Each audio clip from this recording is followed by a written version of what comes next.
They have 66 organizations as labeled as terrorist organizations.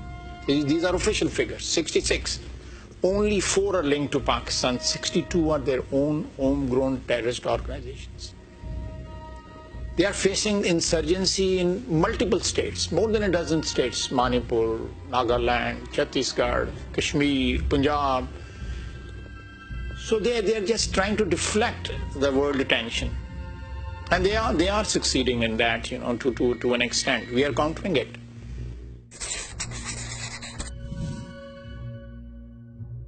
Huge tragedy. What happened in Vegas 3 days back? It's a huge tragedy. We share the grief with the American people. But call it terrorism. Terrorism, it's all its forms, in all its forms and in all its manifestations. Why do you call it shooting? Call it terrorism. Why are you afraid of calling spade a spade? So these contradictions will not help. These contradictions will be counterproductive. Face this problem on your own land, on your own soil. Face it head on. Don't be pressurized by the lobbies. So this is how honest we are. We are fighting a war, and we are even winning a war. We are the only winners against the terrorists, against terrorism in the whole world. Pakistanis are the only victors and the winners in the war of terror.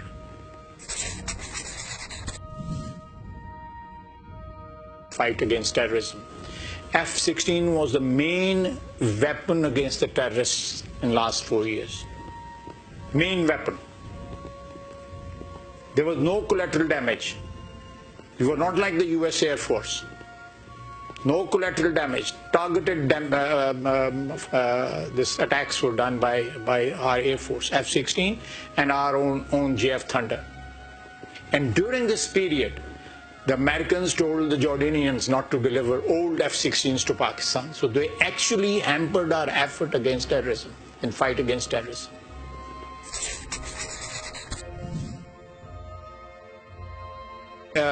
It was yesterday or the day before yesterday, Senator McCain was drawing parallel between Vietnam and Afghanistan, a war in Afghanistan. Let me remind him through this forum, he has a poor sense of history. When the Americans took over the Vietnam War, they had actually lost the war from day one. Because in Indochina, the Frenchies were too clever for Americans. They handed over a lost war, a losing war to the Americans, and the Americans were too happy to fight for another 1.5 decades. A war which had no end, and then they had to bomb Laos and Cambodia for having sanctuaries. There were many other causes. So let's not play to the galleries, Let's not play to your constituents. Let's face the verdict of the history. The verdict of the history was that you pursued a folly in Vietnam and you lost it. And the verdict of history will be that if the way the Afghan problem is being pursued, you will lose the Afghan war also. You already lost the war.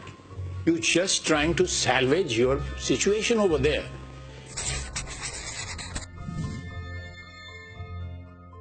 For a second, that their allegation is correct, that we have sanctuaries on our soil.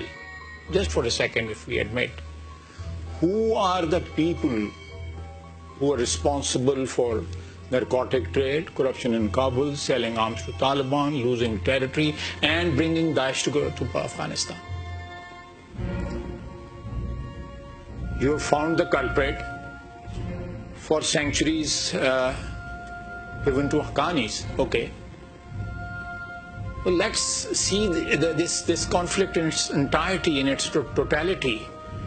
Don't just pick up Pakistan and treat us like a whipping boy. No, that's not acceptable. That's not acceptable. We want to cooperate. We want to really cooperate with the US. We want to find a solution to Afghan problem.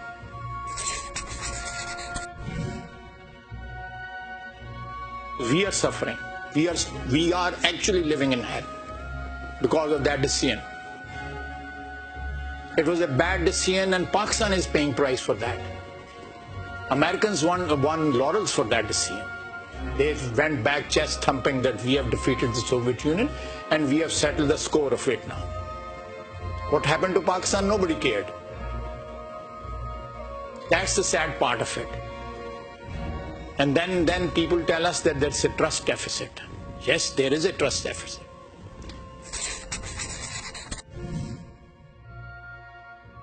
Responsible people, we are a responsible country, a responsible nation. And but having said that, when someone tells us that this is a last chance, we don't accept that. Last chance or first chance or second chance, let them talk.